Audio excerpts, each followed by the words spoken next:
Hello everyone. I know this looks a little bit like a cooking station, but we just thought that we would make this dry subject today a little more interesting. So today I'm going to be talking about how to deal with infectious samples in your laboratory. By infectious I mean patients who have a viral load of HIV, HCV or HbSag. So by now you obviously already know that any patient coming in for treatment, whether it be an analysis, semen freezing or an IVF cycle, needs to get their viral markers done, and they should be valid within 6 months. So they should be not more than 6 months old. So it depends entirely on your clinic which combination of patients to enroll. So what I mean by that is that we have seen some clinics which take HIV female patients for IUI but not for IVF.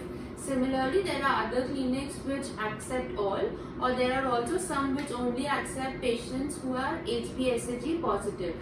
Also, the quantity of viral load depends on the consultant, and they, after discussing with the specialist, will decide whether to take that patient for treatment. So if you are in the situation wherein the clinic has decided to take them, I'll just take you through a little bit of tips and steps that we do to prevent our lab personnel and others from the risk of these infections. So starting with the semen analysis or the andrology, you may be in a situation wherein you have to do a semen analysis or freezing of a patient who is viral load positive.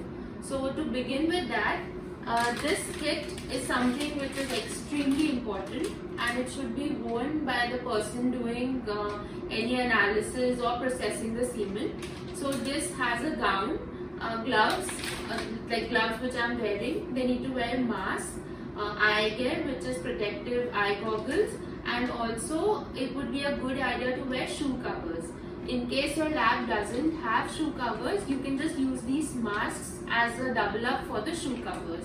But it is very important to know that when the patient is coming in to give the sample, he should be the last patient who is giving the sample in your collection room, because after the patient has collected the sample, the whole collection room needs to be disinfected or sterilized with alcohol.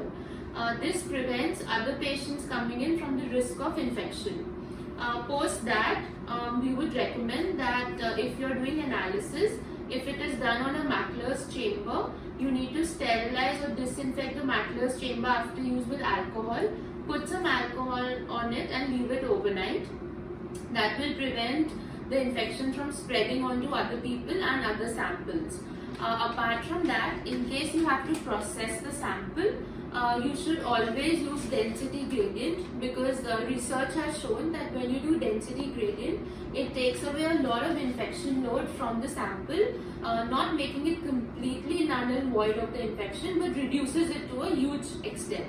So these are some of the steps that you could do in your andrology lab.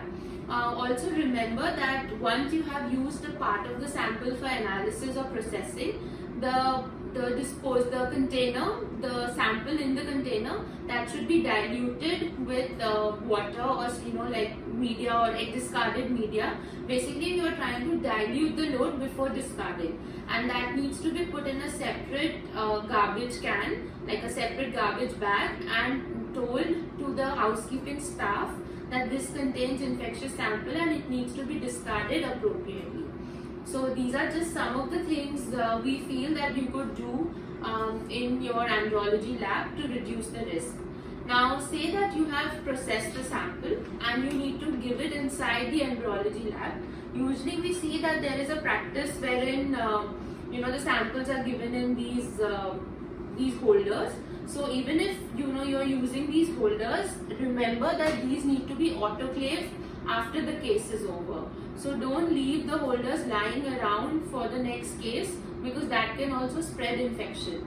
So now we are inside the embryology lab, for instance, and you have a patient, a female partner now, who is infected with HbSag, and we need to do her pickup. So what are the precautions? The precautions on the OT side will be similar and even more in terms of using everything disposable, but I will be concentrating more on the lab side. So if I am doing the pickup, I would again be wearing this protective gear. I would be wearing the eye mask, I would be wearing double gloves. Gloves can either be these or the sterile ones, which are very common in our labs. You could even double the layer for your protection. I find that wearing one is enough because this is pretty thick, but you need to gauge the thickness and decide what is best for you. So after the pickup, even the pickup for the day of the infected patient needs to be scheduled last, so that after that we could spray alcohol. So we usually have this 70% diluted alcohol in our lab. We don't store it inside the lab because it emits VOCs, but we keep it inside the andrology lab. And whenever we have such a patient, we wipe down the whole hood with alcohol after, and we try and not post any embryo transfers or any other procedures for at least 2 hours after that, because we want to minimize opening the incubators, because after the alcohol spray the VOC will be quite high. So that's some of the things that we do. After that, storing of eggs or the embryos of that patient. If you're storing that in a box incubator, it gets a little tricky because the air is circulated in the same zone. So we try and do that in a bench top, and we seclude a chamber. So we put a cross or something on the chamber wherein only that patient's embryos are cultured till the end of their embryo development cycle, be it day 3, day 5, day 6. So after that is done, the whole mink, that particular chamber, is again wiped down first with USAF, which we routinely use in our lab, and then depending on what all cases and what is the load of the lab on that particular day, we try and wipe it with a little bit of alcohol, but to be very practically speaking, it's not possible always. So we just try and rub it down with USAF and then try and not keep anything in that particular chamber for the next 1 or 2 days. Also, please remember that you can only store gametes or embryos of an infectious couple if you have a separate cryo tank. So we have this cryo tank separate. You can see the red thing. This is just for storing infectious samples. This is very important because some research, not all, shows that the viral load can transmit through the liquid nitrogen. There will be believers and non-believers of the same, but why take a risk? That's why we like to store it separately. And again, everything associated with the ET or the blood, the fluid, everything should go in a separate garbage bag designated for this, and the housekeeping should be informed, because we must remember that we are trying to protect them as well. So a lot of care should be taken, and it should always remember that any infectious couple should be treated with the same respect, but precautions nevertheless should be on a high alert. Thank you so much.